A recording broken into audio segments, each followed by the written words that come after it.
Hello everyone, welcome back to Read the World, and today is the day when I finally reveal to all of you just how much of a freak I am, because I'm going to be telling you about each one of the 22 books that I read in January and February. And I know that many of you may say, oh my gosh, Emma, that's so incredible that you read so many books. I wish I could read that many books.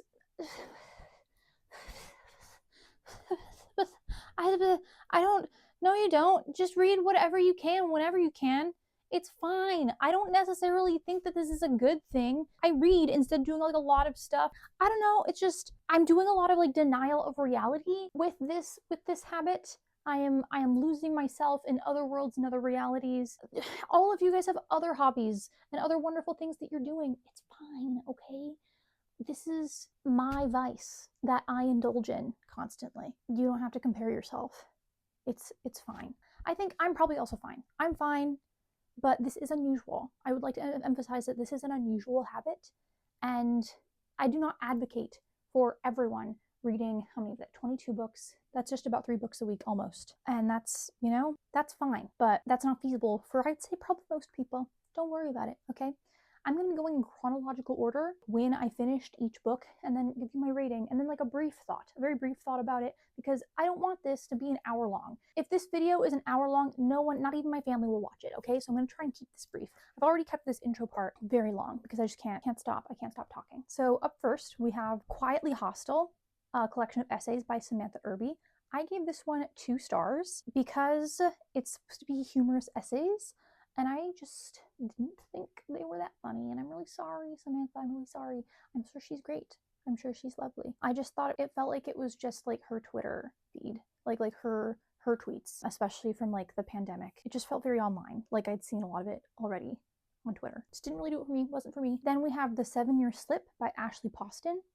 Gave this one 2 stars as well. I'd heard so many good things about this book from lots of people that I really respect and trust and share a lot of book opinions about, and this one did not do it for me. This one was not it. Mainly because I just thought that the male love interest was annoying.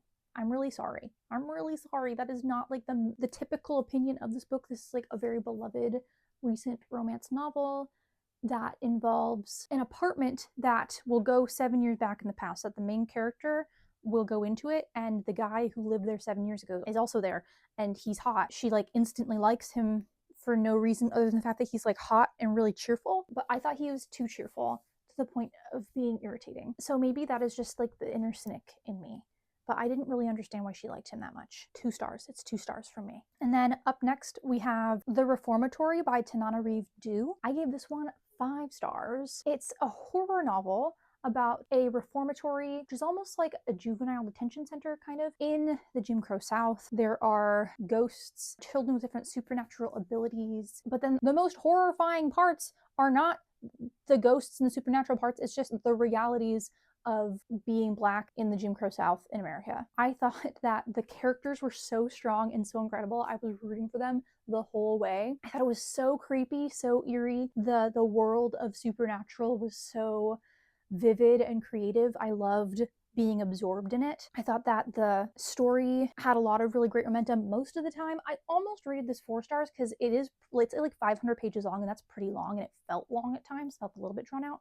But the rest of the story and the characters and just like the way that it made me feel really made up for that, and I would still say that it was 5 stars instead of 4. Very dark, but also hopeful, and I loved the relationships between like the family members in this story. I loved the friendships that were there. It's really sad, it's really dark, it's also really beautiful and creepy and lovely, and just such a uniquely written book. I would definitely want to check out more books from this author. Next, we have Same Bed, Different Dreams by Ed Park. I gave this book 3 stars. I was really interested in this book because it's supposed to be about the shadow government that runs South Korea, and like it kind of is. It follows 3 different storylines, and only one of them is fun. The other 2 I found kind of boring. So like 3 stars means I liked it. I didn't dislike it. I liked it, but there are like some qualifiers to that like. 4 stars is I really liked it, 5 stars is I loved it. 2 stars, going back, is it was okay. 1 star is I hated it and I think that it shouldn't exist. So 3 stars is I liked it, but I have some critiques. So with this one, I really liked one of the storylines, and the other 2 I just thought were so forgettable and boring and dry. And then also, like, I was so drawn in by this idea of a shadow government running South Korea, but then the shadow government doesn't really do anything. I can't even remember what, like, the shadow government has a specific name. It's called something in the story, the society or anything, or something. And so, like, one of the really dry storylines will just be telling you about historical events that I already know about because I have a degree in Asian studies. And they'll be like, and that figure was part of the society. And I'm like, okay, did the society have them do anything differently? Like, did the society like influence it that much?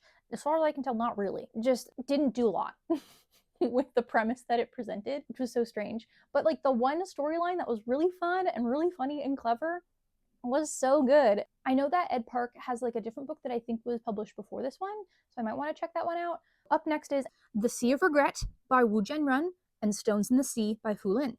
So this is part of my Chinese novels, Chinese books of the 1900s. I gave this one 2 stars because I just think it didn't do much for me. It didn't make a huge impression on me. I just edited that video, and so I can kind of remember some of the opinions that I had on it, but even then, it's already fading from my mind. It really didn't stick with me. I'm glad that it's here so it can give us that insight into what people were reading and writing about at that time period, but I think you can pass on this one. Next, we have Half of a Yellow Sun by Chimamanda Ngozi Adichie, which I gave 2 stars, which I'm so sad about because Adichie's novel Americana is one of my favorite novels of all time. I love that one. Highly recommend. It's funny, it's poignant, it's exciting, it's romantic. It's like rom-com meets literary fiction meets social commentary. I think about it all the time. Definitely one of the best books I've ever read, but this one was so disappointing. It's about a civil war in Nigeria in the 60s or 70s, and I wanted to learn so much about this war and like the impact of it and what happened, and I wanted to be drawn in by the characters, but instead of it being about the war, it was mostly just about all of these different characters in this family having affairs and like cheating on their spouses. And I don't care. I don't care about affairs. I wanted to learn more about the national impact of this war and how it affected people. And like there is some of that, but it's also just an awful lot about people cheating on their spouses. I just thought the behavior a lot of the characters was insufferable. And so I gave this one 2 stars. So sad. I know that Adichie has more novels out there, and so I am intent on reading everything that she has ever written because Americana was so good. So I forgive this one, but gosh darn it. Then we have H is for Homicide by Sue Grafton. This is from this like started in the 1980s mystery novel series. I think it's called the Kinsey Milhone series because that's the name of the private investigator, but my family always refers to it as the ABC mysteries because it, every book is a different letter. H is for Homicide. They started in the 80s, and so even as the books start to be published after the 80s, the story still stays in the 80s, which is very fun, a very fun setting. And I gave this one 5 stars because I just thought this was such a fun crime adventure. It's not really as much of like a whodunit mystery as the other books in this series, which I thought really worked for it. It's just our scrappy private investigator, Kinsey Milhone, getting kind of kidnapped by criminals and trying to get out of that situation, but like also kind of pretend that she's cool with hanging out with these kidnappers and like get information for the police. And it was just this very exciting adventure that I really enjoyed. I will say it's an older mystery series, so sometimes there are parts of it that don't age super well, but overall, I think the series is super fun and I've really been enjoying it. Then we have Moment in Peking by Lin Yutang. This is one of my new favorite novels. I talked about it in my Chinese books from the 1900s video. It's this decades-long drama about a family in like turn of the century China, and I got so attached to the characters and what was going to happen to them, all of their gossip and the way that they change over time and their relationships. I just thought it was really lovely. I learned so much about what it was like to live in China at that time. There's so many details about upper class society and what things were like, and it was written in like the 30s, and so it was very close to that time and written by a Chinese man, and so he knows what he's talking about. And I love that insight. It was just delightful. 5 stars. Then we have Legendborn by Tracy Deonn. I adored this one. I just thought it was such a great story, so exciting, really kept me on the edge of my seat. Delicious romance and tension, phenomenal main character that I was always rooting for, really creative magic system and world building, powerful ending that really took me by surprise. This one is so solid. I would recommend this book to anyone who even has like an interest in fantasy. Just loved this one. I will say I watched this fantastic video by insert YouTuber name here that I will link somewhere. Do I know how to link things on the screen? Maybe I'll link it here. Maybe I'll link it down there. I'll link it somewhere. All about how a lot of books with African American antagonists either kind of highlight whiteness or highlight the suffering of the Black community, and that we need more books about Black joy and the beauty of Black communities. She talks about Legendborn. She likes Legendborn as a book, but she also qualifies that enjoyment with the fact that almost all of the characters except the main character are white, and how tricky that is for furthering Black voices in the publishing community. So I really loved this perspective, and I would highly recommend checking that video out. Next, we have This Woven Kingdom by Tahereh Mafi. Listen, I started listening to this and I was like, oh, this is gonna be like a 2-star. It's so boring. All of the little fantasy medieval kingdom aspects of it are so overdone. I've seen this before. It's so unoriginal. I don't care. This is so boring. But then the prince meets the serving girl main character. Of course, it's a prince. Of course, it's a serving girl who secretly has powers and all these things. And he's instantly just like besotted with her and just keeps talking about how he loves her mind and wants to like know more about how she looks at the world, and he thinks she's just so beautiful and is just captivated by her. That really gets me. I am a sucker for a besotted man. I do not want a possessive, dominant man. I want a man who's brought to his knees by his love for a woman, and that is what this story is. I still give it 3 stars. Again, 3 stars still means I liked it. I loved the romance. I loved how, even though it was insta-love, and I usually hate insta-love, but this one, like, he just was so crazy about her, and it was so cute. Oh my god, I felt it. I felt the chemistry. But like, not all people will. Perhaps you will also think that this is boring insta-lovey nonsense, but sometimes you just need a little nonsense in your life. I liked it. I liked it a lot. I will be considering continuing this series. It was such a nice little break of fluff, but I will say the world building and magic system is nonsense. It is wildly underdeveloped, especially coming from someone who reads like a lot of really intense high fantasy. I was just like, this is nothing. Like, this is so generic. What is going on? You've seen it all before. Oh my gosh, every trope, every young adult fantasy romance trope, it's all there. Next, we have really left turn here, Hidden Valley Road, Inside the Mind of an American Family by Robert Kolker. I gave this one 5 stars. It is about a family with like 12 kids in like the 50s.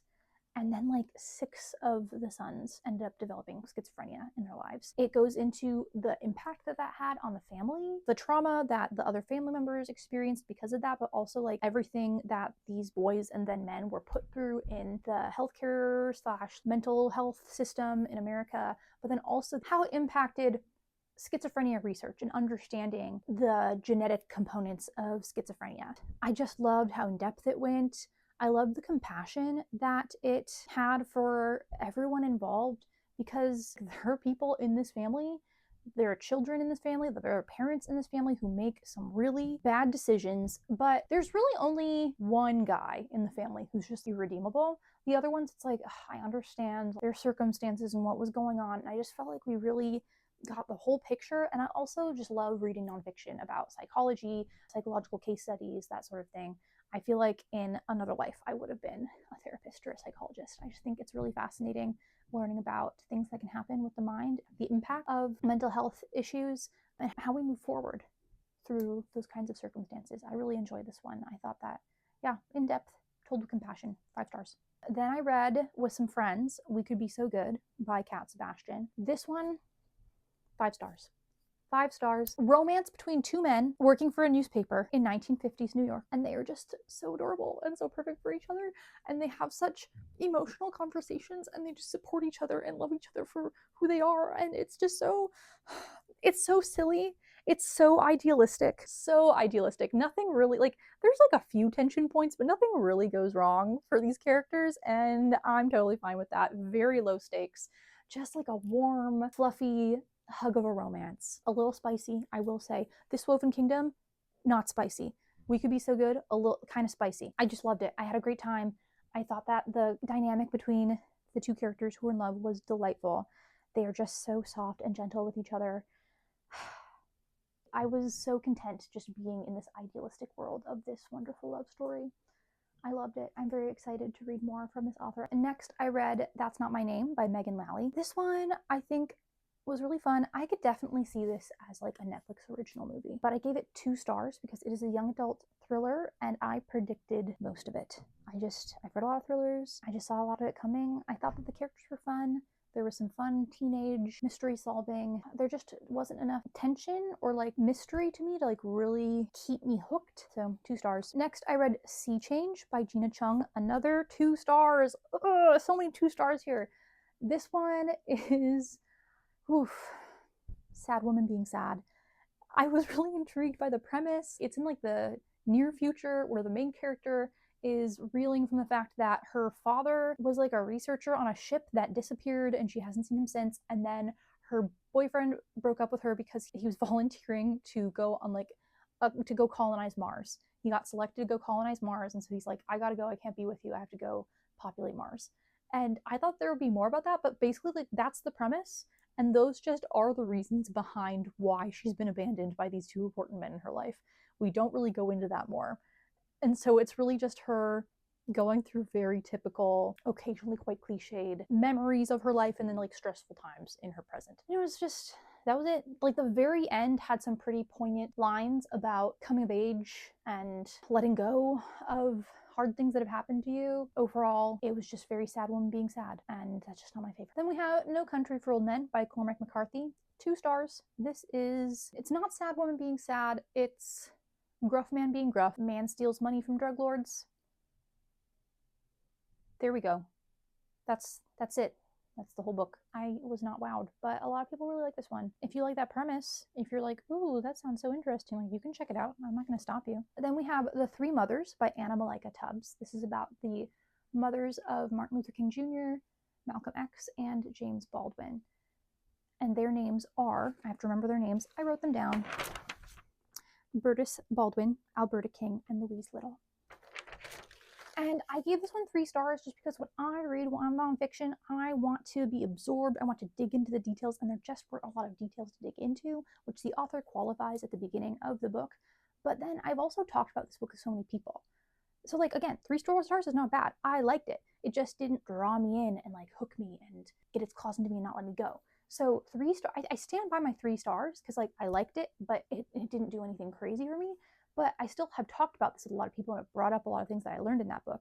So, and it's pretty short. It's very approachable to read. So I pretty widely recommend this one to people. I think it's very helpful, well written, accessible, gives a lot of historical context for things that were happening in these women's lives and in their sons' lives. And that was just very well done. So take my ratings with a grain of salt. 3 stars, but like I think you should read it. Then Interview with the Vampire by Anne Rice, 5 stars. Essential. If you like vampires and you haven't read Interview with the Vampire, what are you doing? This is essential contemporary vampire lore. This is where it all begins. I mean, I haven't read Dracula. That's important. I have to read Dracula.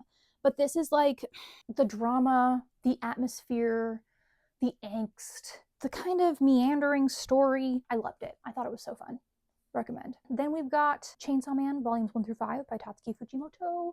I gave this one 3 stars because it's just very boys' book about being horny about girls, which is fine. I just wasn't a huge fan, and I've been told that it gets better over time, and my brother does own like the entire series, and I'm probably going to read it because why not? It's fun. It has some cool monsters in it, and I want to know what happens. It didn't blow my mind. It didn't change my life, but I did enjoy it, and I will keep reading it. Next, I listened to, because I often find it easier if it's a long book that I might have some parts that you really kind of need to like push through, like slog through a little bit. I like to listen to it because then it just keeps going. And I'm forced to listen to it, even if I don't really want to. It's just there in my brain, just feeding into my ears. Don Quixote by Miguel de Cervantes Saavedra. I took Spanish in high school. I gave this one 4 stars. I'm shocked that I gave this 4 stars. It's so freaking long. It's kind of repetitive. It's episodic. There's no overall story arc. or anything, and I had a great time. I didn't love how long it was. It was a freaking 40-hour audiobook, okay? That's rough. That's a hard time. But it was genuinely funny, which is nuts considering that it's from like the 1600s. And there were parts that were shockingly relevant to today. There was a part that was literally like a woman telling off an incel for disrespecting women. That's pretty much what happened. And then everyone agreed with her, and then everyone clapped. Yay, Tumblr. It was just shockingly, for how old it is, shockingly pro-women and pro-women's choices, which I thought was awesome. It just had some great characters, had some goofy stories. I had a really fun time. There's a reason why it has stayed in the cultural zeitgeist for so long. If you like classics, if you're down for freaking 40 hours, it's at least 1,000 pages. If you're down for like a honkin' classic book like this one, it was good. And it was translated by, it's like a new translation. Translators are important, and I didn't write down the translator. That's bad. It was translated by someone that I'm going to look up and put up here. Thank you so much. Thank you so much for translating this book. Up next, we have The Odyssey of Phyllis Wheatley by David Waldstreicher. This is such a nerdy book. I don't necessarily recommend it. I gave it 4 stars because I love literary analysis and I love intense, detailed historical research, and this gave me both of those in just heaps and mounds of it. And I had a ton of fun just nerding out over all of the historical details, but it was pretty dry and academic and a little hard to read a lot of the time. If you're still okay with that, then I recommend, but overall, not very accessible, kind of tough to get through. But I did get to learn so much about Phyllis Wheatley, my hero, the wonderful, brilliant poet, the poetess of Boston. Then we have The Stranger in the Woods by Michael Finkel. I picked up this book because last year I read Michael Finkel's book, The Art Thief, which is a nonfiction book all about this guy in Europe who stole a ton of art from museums in a bunch of different countries, and he was able to get away with it for so long because he never sold any of it. He just liked having it around. He just liked stealing art for the sake of having art because he loved art. And that was fascinating and so well written and fun to read. So then I was like, well, I love this guy's style. I want to see what else he's written. And so I picked up his other book, The Stranger in the Woods. And this one is about a man who was arrested while stealing food from a summer camp in the middle of the woods in Maine. They figured out that this man had been living by himself for 27 years and had just completely survived off of robbing cabins and summer camps. It's like his story and how he pulled that off and what kind of person he was. Honestly, I forgive him, okay? I forgive him for all that he stole. He just wanted to be alone. He's like the Hulk. He just wants to be alone. He just wants to do his own thing. And he left when he was like 18, so he didn't have any survival skills. Except, listen, he could survive the weather and he could like take care of himself. It's just that like he didn't know how else to get food other than to steal it from people. And I forgive him. Was it right? No, but I'm going to give him a pass because he's just such a thoughtful, philosophical human being. And Michael Finkel, what I love that he did in both The Art Thief and The Stranger in the Woods is that he talks about this person and what they did and examines their motivations and kind of how they got to be that way and make those choices. But then he also explores kind of all of the ideas that are connected to that. So in The Stranger in the Woods, he then kind of presents all this information about how hermits are regarded in different cultures and throughout history. He talks about the science behind how good it is for your brain to be alone and to meditate and all these things. But then he also talks about the science behind how people don't want to be alone and the harms of solitary confinement. Studies about how people would rather give themselves an electric shock than just like be alone in a room. There's this thing about how apparently the desire to be alone is like genetic, and so then it goes into like how his family is also very solitary and they never reported him as missing because they were just like, he's probably somewhere. It was just so fascinating to just think, and I still think about it. I still think about like, oh man, I probably need to be alone more. I need to be alone with my thoughts and alone in nature and all those things. And I just had a great time with all the ideas in this book. I love Michael Finkel's voice, like the way that he talks about things and the way that he gets information out of interviews with people. I just thought it was wonderful. I'm going to keep thinking about this one. Finally, we have Thurgood Marshall, American Revolutionary by Juan Williams. This was the final book that I read for my Biographies for Black History Month. I'm doing biographies for all of the commemorative heritage months. I gave this one 4 stars. I didn't give it 5 because I thought that The writing could be a bit more interesting. It could be a bit more readable. But I loved the information that it had. I learned so much about Thurgood Marshall himself, as well as everything he accomplished, and about the civil rights movement. I gained a lot of appreciation for all of the work that he and his contemporaries did. I was constantly telling people all about like Thurgood Marshall's life as I was reading this book. I just really enjoyed getting to know him. So that's all of the books that I read in January, February. From now on, I am going to just do a monthly wrap up of like every book that I read that month. And so look forward to that, for just hearing more from me. And let me know what your favorite book that you read so far this year is down in the comments below. Thank you so much for tuning in and listening to my ramblings. Goodbye.